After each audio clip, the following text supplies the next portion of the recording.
All right, so the thing I want to mention about things I that have piqued my interest while listening to an audio recording of the Bible is that so I'm a demonologist, as in I work with demons. I also actually I'm just going to leave it at that. I'm not going to say anything beyond that. I work with demons as my spiritual practice. I am a witch, sorcerer, or wizard.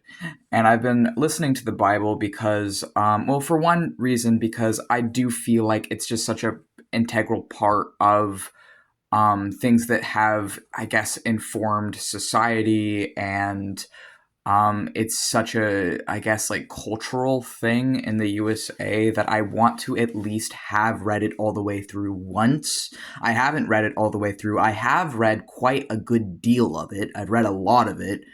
Not as much as I thought I had, but I have read a lot of it, and I do want to actually read the entire thing so I can at least know what it says in there, because I think that that's important, just from like a historical perspective. And one of the things I'm finding interesting is, and I knew that a lot of different demons are really just like demonized versions of different cultures' gods. But even in the Bible, it literally says the names of multiple different demons that I'm associated with. And I thought that was pretty interesting. And that's actually interesting enough to keep me invested past all the boring parts so far. So, like, for example, it mentions Belial in there, it mentions Leviathan in there, it mentions Astaroth in there, it mentions Dagon. I don't know Dagon, I don't work with Dagon. But I know Astaroth, I know Belial, I know Leviathan, and I'm like, oh, I know those guys. But most of the time, it's talking about them in a very like, oh, those uncircumcised other cultures with their other gods, and turn away from them and only worship the one true God, our God. Which is funny because El and Yahweh were also both taken from the Canaanite pantheon, and a lot of people don't know that. So it's like the same gods that they demonized were just the other god, or some of them, like Belial, was like a corruption of the different Baals, which meant like master, and it was just a title for the different Canaanite gods.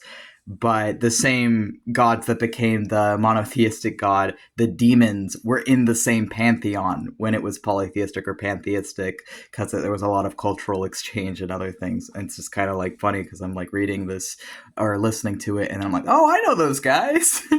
But so I'm trying to like piece together, and I think it's important to be historically aware. Like, I know a lot of stuff from it already, but yeah, I haven't read it like front to back, and I want to actually, at the very least, listen to it all the way through, because there's quite a bit I have read, but there's parts I'm missing, and it's good to actually just listen to it. And that was something I picked up on, like, oh, it does actually mention demons in the Bible. It doesn't mention like it mentions a few anyways, and I was surprised because yeah, I guess I it's usually in a very derogatory sense, like I said, but it's still pretty interesting that they're at least mentioned in there. So if they're mentioned in there, does that make them canon? Like, does that at least make Belial and Leviathan and Astaroth canon to Christianity then, if they're in the King James Bible? And like, by extension, would that make part of my own belief system as a witch or sorcerer or demonologist kind of canon with what the Bible says? Because it does mention them, although not in a good way.